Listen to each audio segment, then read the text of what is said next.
నిన్నటి స్పీచ్ని హైలైట్ చేశారు. ఏపీలో నాసిన్ అకాడమీ ప్రారంభోత్సవాలు ప్రధాని మోడీ 9 ఏళ్లలో 25 కోట్ల మందికి పేదరికం నుంచి విముక్తి, విద్య, వైద్యం, ఉపాధి రంగాలపై భారీగా వ్యయం చేశాం. నకిలీలను ఏరివేయడంతో ప్రతి పైసా నేరుగా అర్హులకి, ప్రజల సొమ్ముని తిరిగి వారికి అందిస్తున్నాం.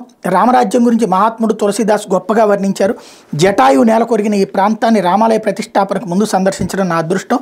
విజయనగర సామ్రాజ్య సుపరిపాలన మూలాలు ఈ ప్రాంతంలోనే అన్నటువంటి స్టేట్మెంట్ని ఇక్కడ హైలైట్ చేశారు. లేకపోతే ఉమ్మడిగా మాయ అంటూ 2014లో రాష్ట్ర ప్రజలను ఉమ్మడిగా వంచిన చంద్రబాబు పవన్ 600కు పైగా హామీలతో మేనిఫెస్టో విడుదల. అందులో చంద్రబాబుతో పాటు పవన్ ఫోటో కూడా. చంద్రబాబు సీఎం అయ్యాక హామీలన్నీ బుట్టదాఖలు, ఒక్క హామీ సక్రమంగా అమలు చేయకుండా ప్రజలు నిలువున వంచిద్దాం.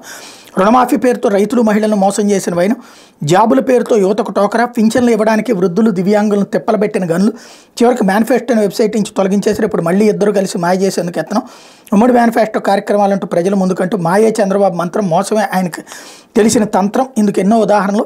ఆయనకి జనసేన అధినేత పవన్ కళ్యాణ్ తోడు. 2014 ఎన్నికల్లో ఉమ్మడిగా కలిసి పోటీ చేసిన చంద్రబాబు పవన్ అప్పట్లో ఇచ్చిన హామీలు ఒక్కటి నెరవేర్చకుండా ప్రజలు నిలువున మోసం చేశారు. ఆ తర్వాత అసలు మేనిఫెస్టోని కనపడకుండా పార్టీ వెబ్సైట్ నుంచి తొలగించారు. వీరిద్దరూ కలిసి మరోసారి ప్రజలను మోసం చేయడానికి ఉమ్మడి కార్యాచరణతో రంగంలోకి దిగారన్నటువంటి వార్తని హైలైట్ చేస్తూ తెలుగుదేశం పార్టీ మీద రివర్స్ స్టోరీలు రాసుకొచ్చింది. లేకపోతే బాబు అవినీతిపై టీడీపీ సైలెన్స్.